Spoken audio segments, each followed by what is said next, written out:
नमस्कार, city cable समाचार में आप सभी का स्वागत है। अब बढ़ते हैं खबरों की ओर। चंद्रपुर लोकसभा निर्वाचन क्षेत्र से भाजपा के प्रत्याशी सुधीर मुनगंटीवार एवं गढ़चिरौली के उम्मीदवार अशोक नेते इनके संयुक्त प्रचार सभा में प्रधानमंत्री नरेंद्र मोदी द्वारा कांग्रेस पर हल्ला बोल।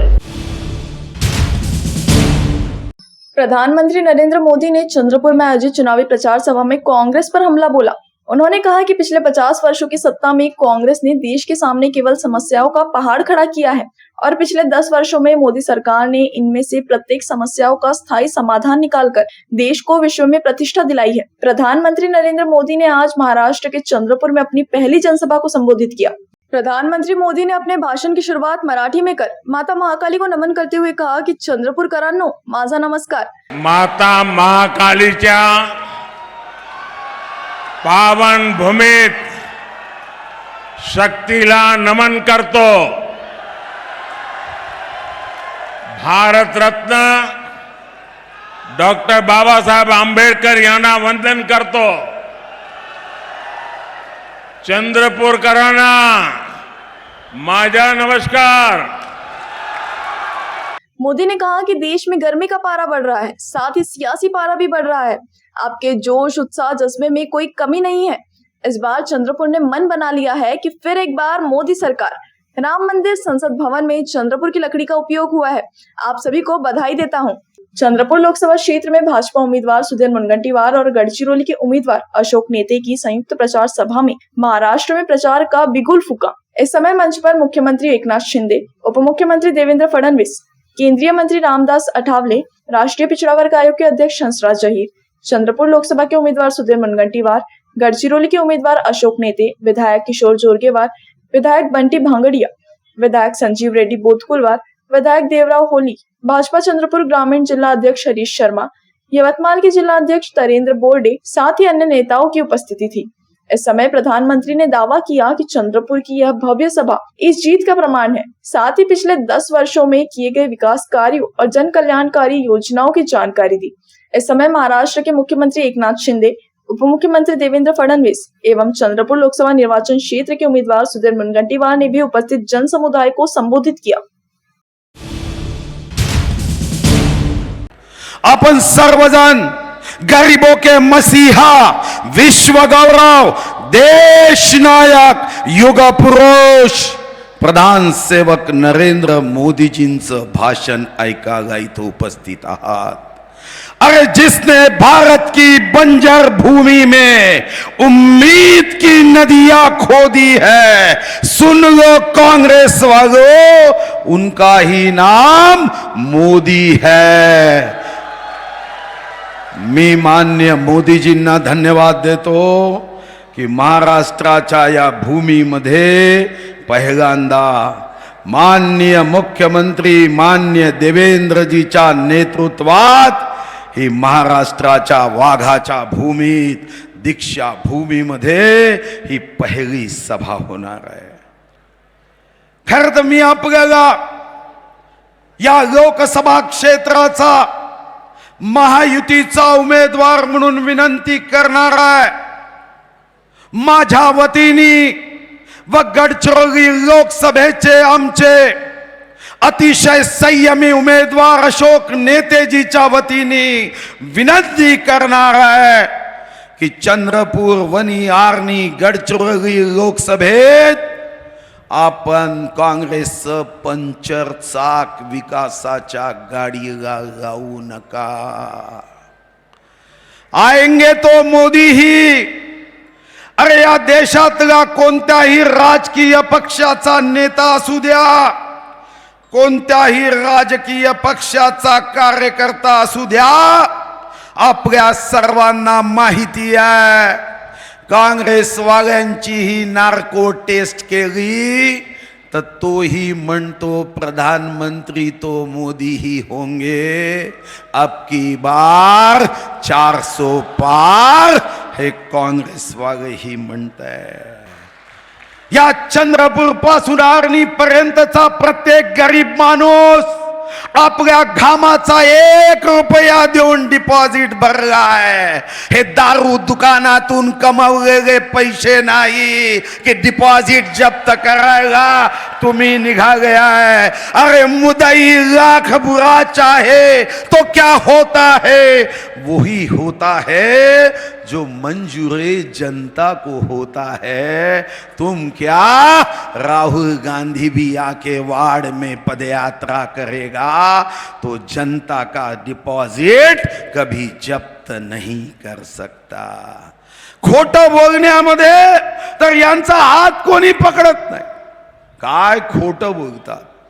ऑलिम्पिक मध्ये जर स्पर्धा ठेवली की खोटं बोलण्यासाठी गोल्ड मेडल नाही, त्याला अजून डायमंड लावून मेडल देऊ, तर याचा पहिला मानकरी दर ऑलिम्पिक मध्ये राहुल गांधीजीच असणार आहे आणि काँग्रेसचा कार्यकर्ताच असणार आहे. सांगू शकला नाही, पण मी सांगतो की या जिल्ह्यामध्ये पूर्ण शक्तीने विकास कामं केली. जा गव्हर्नमेंट इंजिनिअरिंग कॉलेज मध्ये टाटा ट्रस्टच्या माध्यमातून न्यू टेक्नॉलॉजीसाठी मी 263 कोटी आणले. काय हे विकास काम नाही? मेडिकल कॉलेज एम्सच्या बरोबरीने या चंद्रपूर जिल्ह्यात बांधण्याचा काम सुरू केलं. टाटा कॅन्सर हॉस्पिटल जे वाराणसीला आहे त्याच धर्तीवर चंद्रपूरमध्ये बांधण्याचा मी काम सुरू केलं. SNDT युनिव्हर्सिटी, गोंडवाना विद्यापीठ, सैनिक शाळा, बाबा आमटे अभ्यासिका, डॉक्टर श्यामाप्रसाद मुखर्जी वाचनालय, वन अकादमी, BRTC, राम सेतू, कृषी महाविद्यालय, 5001 किलोमीटरचे पांधन रस्ते, वरोरा येथे भाजीपाला संशोधन केंद्र, वरोरा इथे इलियाब्री, 100 कोटीची वरोड्यात पाणी पुरवठा योजना, 12,951 हेक्टरला सिंचन करणारा चिचडोह प्रकल्प, 10,199 हेक्टरला सिंचन करणारा कोटगल प्रकल्प, पळसगाव आमडी प्रकल्प, शिवनी चोर प्रकल्प, मोगझरी तलाव, चिंचाळा तलाव, माझी मालगुजारी तलाव 140 कोटी, भेंडारा प्रकल्प, दिंडोरा प्रकल्प, ताडोबा सफारी, 1500 लर्निंगच्या शाळा, जिल्हा परिषद शाळेसोबत 400 ISO अंगणवाड्या, ॲडव्हान्टेज चंद्रपूर 75,000 कोटीचा MOU. तरी अंधांना विकास दिसत नाही. दारू दुकानाची संख्या 1 वरून 17 करणे म्हणजे जर हा विकास असेल तर बंधू भगिनींनो, मी खबरदार करण्यासाठी आलो आहे, मी सावधान करण्यासाठी आलो आहे. अरे हे मत पवित्र मत आहे. हे मत बोटाला जेव्हा शाहीचा थेंब लागतो तेव्हा लाखो लाखो शहीदांनी आपल्या आई वडिलांची शपथ घेऊन भारत मातेच्या चरणी आपल्या शरीरातले लाखो रक्ताचे थेंब भारत मातेच्या चरणी अर्पण केले.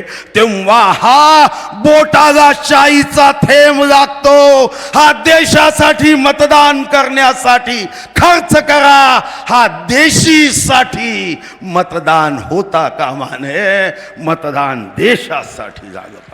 राहुल गांधींना सांगा, आई महाकालीला समाप्त करण्याचं तुमचं स्वप्न हे धुळीला मिळेल. जोपर्यंत सूर्य आणि चंद्र आहे तोपर्यंत आमची शक्ती कोणीही संपवू शकत नाही. कारण शक्ती म्हणजे आई आहे. त्या आईच्या पोटी आम्ही जन्माला येतो. ज्या आईच्या पोटी आम्ही जन्माला येतो त्या शक्तीला राहुल गांधी तुम्ही कधीच संपवू शकणार नाही. आणि म्हणून बंधू भगिनींनो, आज या ठिकाणी मोदीजींच्या माध्यमातून आपल्याला आशीर्वाद मिळणार आहे. मोदीजींनी त्यांच्या आशीर्वादाने चंद्रयान चंद्रावर उतरवलं. आता चंद्रपूरचं यान हे माननीय आपले सुधीर मुनगंटीवार यांच्या नेतृत्वामध्ये मोदीजींच्या आशीर्वादाने थेट संसदेमध्ये उतरेल. आणि त्याच यानामध्ये आमचे अशोक भाऊ नेते देखील बसलेले असतील. आणि हे दोन्ही नेते तुमच्या आशीर्वादाने देशाच्या संसदेमध्ये पोहोचणार आहेत.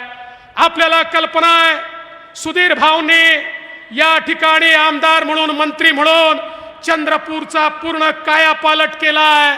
आणि त्यासोबत अशोक भाऊंनी देखील गेले 10 वर्ष अतिशय उत्तम अशा प्रकारची सेवा केली आहे. मी जास्त वेळ बोलणार नाही. माननीय मुख्यमंत्र्यांनाही बोलायचं आहे, आपल्या जागी बसा.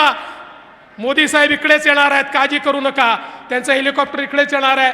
आणि म्हणून मी केवळ तुम्हाला एवढीच विनंती करण्याकरता आलो आहे, ज्या सुधीर भाऊंनी चंद्रपूरचं कायापालट करून दाखवला, ज्या सुधीर भाऊंनी महाराष्ट्रामध्ये एक बुलंद तोप म्हणून या ठिकाणी नाव लौकिक मिळवला, आता त्याच सुधीर भाऊंना दिल्लीमध्ये आपल्या चंद्रपूरचा आवाज बुलंद करण्याकरता 19 तारखेला पाठवा, अशोक नेत्यांना पाठवा, एवढीच विनंती करतो आणि माझं बोलणं संपवतो. जय हिंद, जय भारत. लोकप्रियता असलेले आणि यशस्वी प्रधानमंत्री नरेंद्र मोदीजी यांची सभा, पहिली सभा इथं होतीये. सुधीर भाऊ, आपण भाग्यवान आहात. आणि महाराष्ट्रामध्ये पहिला प्रचाराचा नारळ चंद्रपूरमध्ये फुटतोय.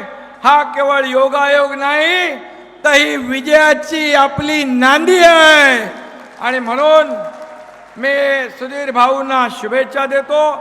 खरं म्हणजे या सभेला लोटलेला जो जनसमुदाय जो आहे, जनसागर आहे, आताही माणसं नजर पोचत नाहीत तिथपर्यंत बसलेत आणि जवळपास 5-6 किलोमीटरच्या रांगा लागलेल्या आहेत. खरं म्हणजे हा खऱ्या अर्थाने आज हा जनसागर, उद्याचा गुढीपाडवा आपण या ठिकाणी साजरा करतोय की काय, अशा प्रकारचा जल्लोष या ठिकाणी आपण पाहतोय. आणि म्हणून असा जल्लोष आपल्याला 4 जूनला करायचा आहे, निवडणुकांचा निकाल लागल्यानंतर. त्याचा अभिमान आहे. आज जगभरातले प्रमुख राष्ट्रपती असतील, राष्ट्राध्यक्ष असतील, प्रधानमंत्री असतील, कोणी मोदीजींना बॉस बोलतात, कोणी वाकून नमस्कार करतात, कोणी गळा भेट घेतात. हे कधी चित्र आपण पाहिलं नव्हतं. आणि म्हणून देशाची खऱ्या अर्थाने एक प्रगती करणारा हा नेता आपल्याला लाभलेला आहे. आणि दुसरीकडे काय ना, त्यांच्याकडे झेंडा ना अजेंडा. त्यांचं एकच आहे, कट, कमिशन आणि करप्शन. करप्शन फर्स्ट, आपल्याकडे मोदीजींकडे नेशन फर्स्ट. हे फरक आहे. हा फरक आहे. आपल्याकडे अजेंडा आहे देशाच्या विकासाचा, देशाच्या प्रगतीचा. आणि म्हणून आज आपण या ठिकाणी मोदीजींना ऐकायला आलोय. आणि त्यामुळे या देशामध्ये ज्यांनी या देशाला पुढे नेलं, या देशाची अर्थव्यवस्था मजबूत केली, हे देश महासत्तेकडे घेऊन जात आहेत, असा अजेंडा आपला आहे. आणि त्यांच्या जाहीरनाम्यामध्ये त्यांना समान नागरी कायदा नको, त्यांना समलिंगी संबंध हवे, अशा प्रकारचे बोगस लोक ज्या ठिकाणी आज आपल्या समोर उभे आहेत, त्यांना 4 मुंड्या चित करण्याचं काम या ठिकाणी आपल्याला करायचं आहे. आणि म्हणून आपल्याला मी पुन्हा एकदा मनापासून धन्यवाद देतो. आणि मोदीजींची अबकी बार 400 पार, अबकी बार 45 पार, हे महाराष्ट्राचा संकल्प आहे, महाराष्ट्राचा निर्धार आहे. तो आपण पूर्ण करूया. सुधीर भाऊंचं या ठिकाणी 19 तारखेला माता महाकालीच्या पावन भूमीत शक्तीला नमन करतो. भारत रत्न डॉक्टर बाबासाहेब आंबेडकर यांना वंदन करतो. चंद्रपूरकरांना माझा नमस्कार. देश में गर्मी का पारा बढ़ रहा है और सियासी पारा भी चढ़ रहा है, लेकिन मैं देख रहा हूं आपके उत्साह में आपके जोश में और आपके जज्बे में कोई कमी नहीं है। इस बार चंद्रपुर ने भी मन बना लिया है। फिर एक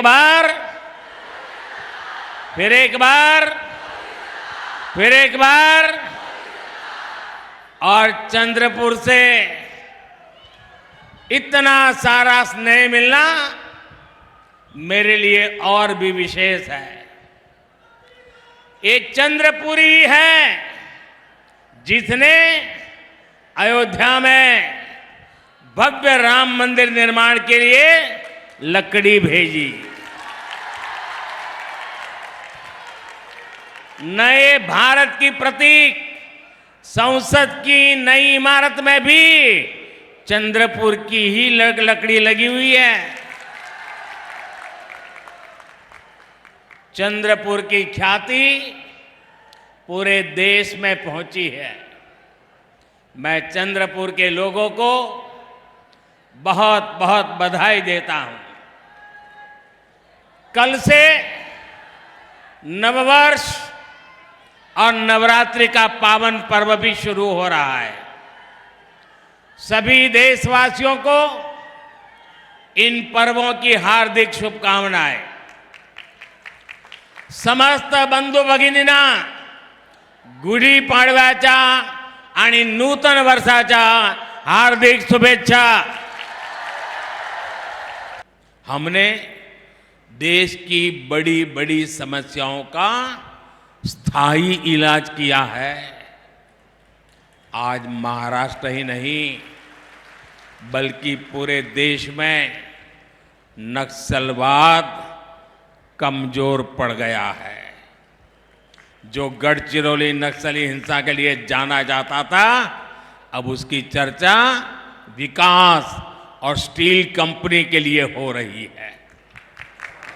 हमारा गढ़चिरौली अब फौलाद सिटी बनने जा रहा है।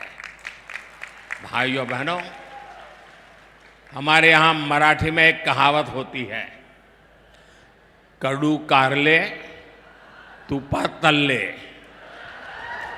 साखरेत गोळले तरी कडू ते कडूच।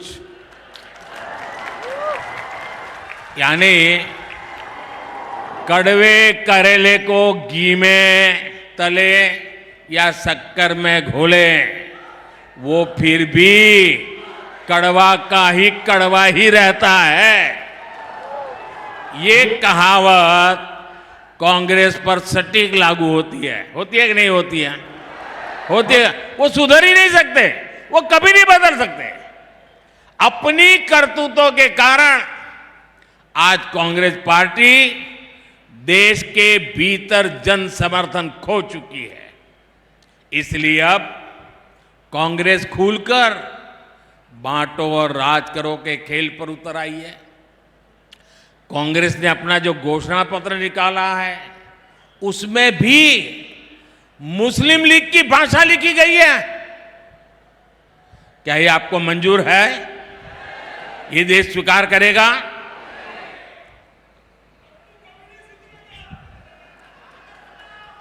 इनके सांसद भारत के एक और विभाजन की बात कर रहे हैं। इंडिया अलायंस के लोग दक्षिण भारत को अलग करने की धमकी दे रहे हैं। इंडिया अलायंस में शामिल डीएमके पार्टी सनातन को डेंगू मलेरिया कहकर उसके खात्मे की बात करती है। और कांग्रेस नकली शिवसेना वाले उन्हीं लोगों को महाराष्ट्र में लाकर उनसे रैली करवाते हैं। अभी 2-3 दिन पहले ही कांग्रेस के राष्ट्रीय अध्यक्ष ने एक और बयान दिया है। उन्होंने कहा है कि मोदी देश में जहां जाता है दूसरे राज्यों में जाकर के वहां कश्मीर और आर्टिकल 370 की बातें क्यों करता है। आप मुझे बताइए, क्या ये कांग्रेस की विभाजनकारी सोच है कि नहीं है? कश्मीर हमारा है कि नहीं है? पूरे हिंदुस्तान का है कि नहीं है? हमारा सिरताज है कि नहीं है? क्या कश्मीर के लिए यह भाषा हमें मंजूर है? जब छत्रपति शिवाजी महाराज ने दिल्ली सल्तनत से मोर्चा लिया था, तब उन्होंने क्या ये कहा था कि दिल्ली में जो हो उसे मेरा क्या वास्ता? क्या कभी छत्रपति शिवाजी महाराज ने कहा था? क्या लोकमान्य तिलक कभी सोच सकते थे कि पंजाब में जलियांवाला बाग हत्याकांड हो तो उसे महाराष्ट्र का क्या वास्ता? कभी नहीं सोच सकते। मुझे खुशी है कि हमारे एकनाथ शिंदे जी और उनकी पार्टी बाला साहब के विचारों को पूरी मजबूती से आगे बढ़ा रही है। साथियों, भाजपा एनडीए ने गढ़चिरौली चिमूरी से अशोक नेते जी को और चंद्रपुर से मेरे पुराने साथी भाई सुधीर जी को अपना उम्मीदवार बनाया है। सुधीर जी ने मंत्री रहते हुए क्षेत्र के लिए लगातार काम किया है। इन उम्मीदवारों को आपका समर्थन मोदी को मजबूत करेगा। मेरा आप सबसे अनुरोध है कि 19 अप्रैल और 26 अप्रैल को भारी संख्या में मतदान करें। और मेरा आपसे आग्रह है, हर पोलिंग बूथ अपने पुराने सारे रिकॉर्ड तोड़ दे। तोड़ेंगे? इस चुनाव में हमें सबसे पहले पोलिंग बूथ जीतना है। जीतेंगे? पोलिंग बूथ में घर घर जाएंगे, लोगों से मतदान के लिए आग्रह करेंगे। गर्मी कितनी ही क्यों ना हो, मतदान भारी होगा। सुबह सुबह मतदान कराओगे? अच्छा, मेरा एक और काम करोगे? ये सुधीर जी का काम नहीं है, मोदी का है। करोगे? ये अशोक जी का काम नहीं, मेरा काम है। करोगे? पक्का करोगे? सबके सब जरा हाथ ऊपर करके बताइए, करेंगे? मेरा एक काम करना कि चुनाव तक घर घर जाना और जाकर के कहना कि अपने मोदी जी चंद्रपुर आए थे और मोदी जी ने आपको प्रणाम भेजा है। पहुंचाएंगे मेरा प्रणाम? घर घर मेरा प्रणाम पहुंचाएंगे? एक बार फिर आप सभी का बहुत बहुत आभार। भारत माता की, भारत माता की, भारत माता की।